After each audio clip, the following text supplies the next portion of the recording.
Well, a new USA Today and Suffolk University poll finds that President Biden's approval rating is at 39%. Get this, 47%, quote, strongly disapprove of the job President Biden is doing.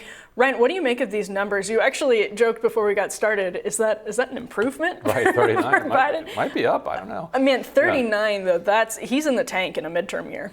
The 47% strongly approve is a stunning number because it's just strongly disapprove, and actually the number is only 16% strongly approve. It's 16% with a strong opinion. That's closer to normal. Often you'll have 16% strongly approve, 20% strongly disapprove, and then the others are somewhat on each side. Right. To have almost half the country with a strong opinion, a polarized strong opinion, makes it.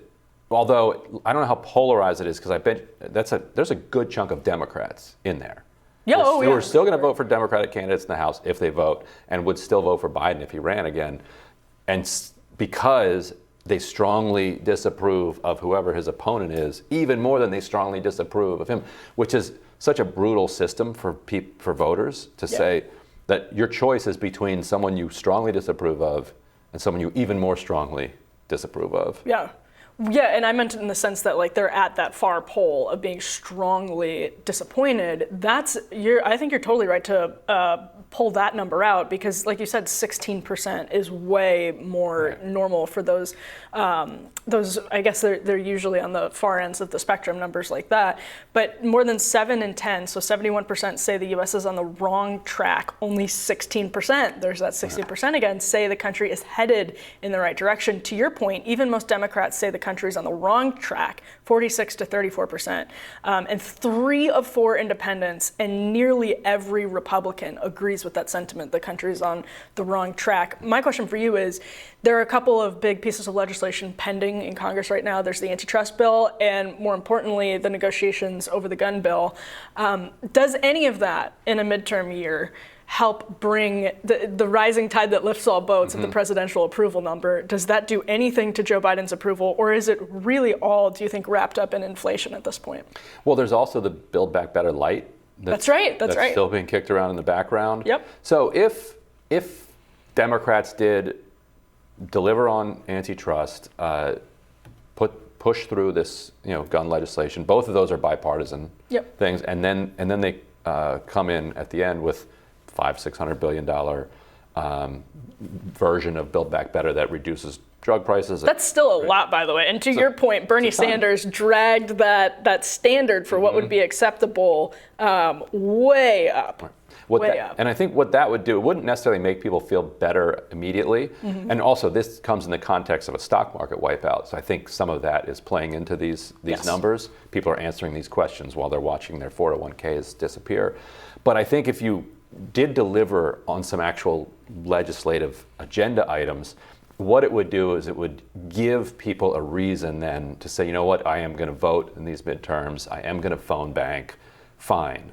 Okay, I see you're at least trying. Because I think there's a sense among a lot of Democratic voters who have spent since the election of 2016 doing everything they could to resist Trump, to elect Democrats, give them the House in 2018, a trifecta in 2020. They want a sense that they're at least trying. Right. Failure, okay, fine, but please try first.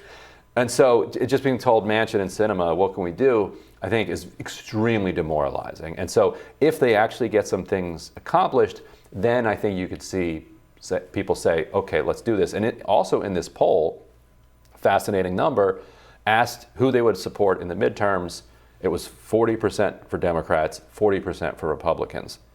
You would not, in previous years, if you had a president who's at 39 approval and 47% strongly disapproval, those numbers would be like 30 to 50 or something, just a wipeout for the party. Yet despite how angry people are, you still have this 40 to 40. Now, because of the structure of the House, that's still enough to give Republicans the House. But those aren't wipeout numbers that you would expect from how pissed people are.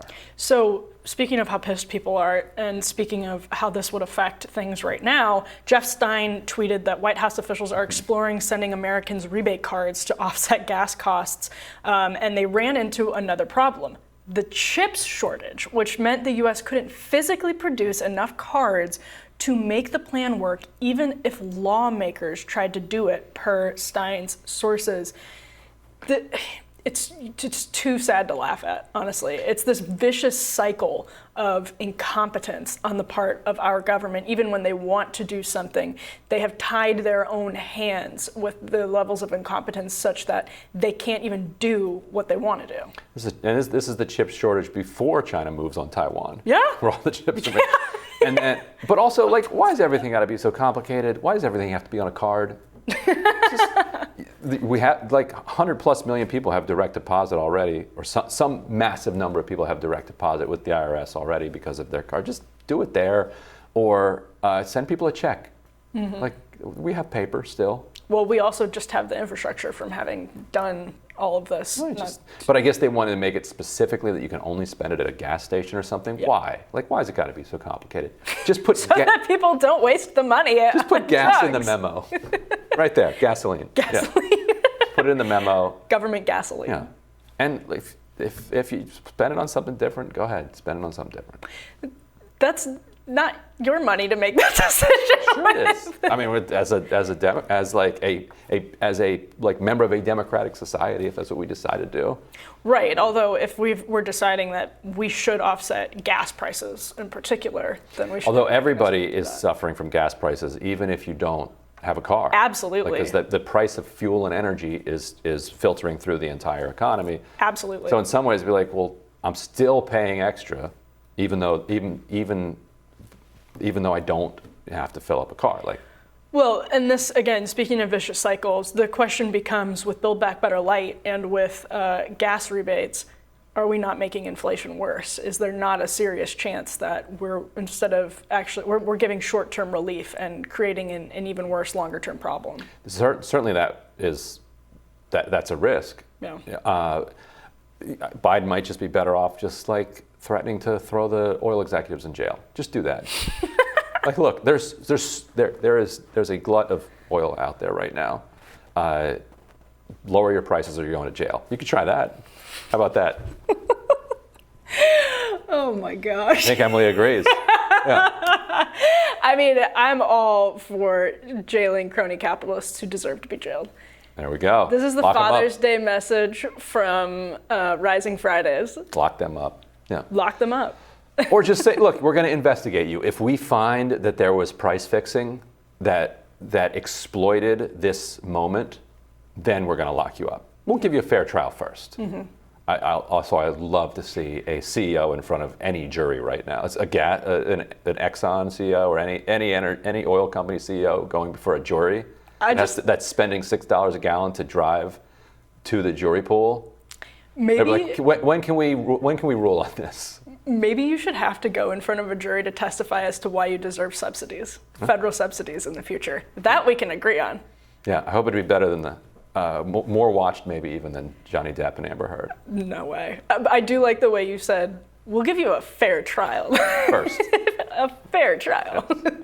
All right, well, we hope you all have a happy Father's Day weekend. Don't forget to like, share, and subscribe so you never miss any content. And for those of you who like to listen while on the go, we're also available anywhere you listen to your podcasts. Well, check that out. Enjoy, like, share, subscribe, rate, review, all those things. Have a good weekend. See you, everyone.